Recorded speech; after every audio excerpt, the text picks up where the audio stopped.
Taranja fibatana Fonjamby tsara ny vokatra ho an'ny atleta malagasy avy niatrika lalao resa-pirenena tany Rosia tamin'ilay faninana Afro-Azia telo menadany solitena malagasy ary nitondra medaly 7, medaly volafotsy iray ary medaly 5 enina. Io tolakandro no tafaverina ny délégation malagasy.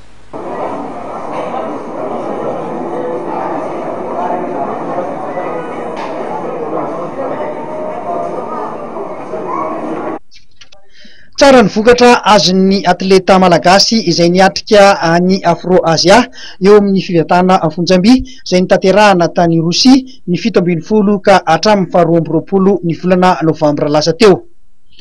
Io tolakandro io no tonga teto Madagasikara ny délégation izay nahitana atleta telo samy nitembozina medaly avokoa moa izy telo mianadahy ireto.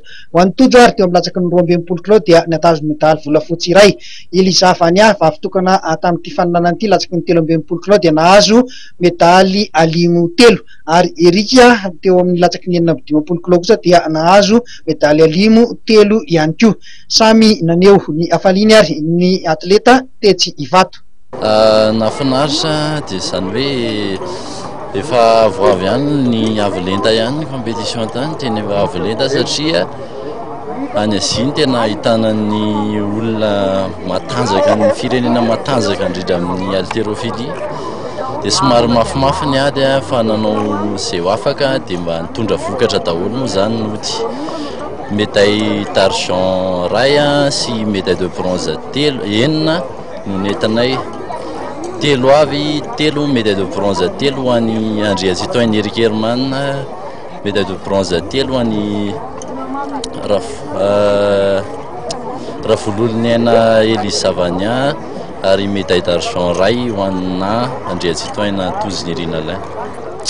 Nefa vitako tany moa zany nefa vitako taty moa zany arraché 115 kg dia vitako tany arraché 111, nanenjika médaille d'or moa za zany arraché 117 fa indrisy fa tsy vita le izy tany dia nody niaraka tamin'ny médaille d'argent. Inona? Irakien nahazo an'le or. Ny zava-bita zany tsy moramora mamerina azy zay aloha amin'ny haltérophilie. Resaka 2 kg important be fa ny tente or zany fa raha le 115 natao possible vita fa ny tente or dia tsy vita moa le izy zany dia efa liana zay vokatra nentina fa efa tsara, mino avy efa tsara kosa.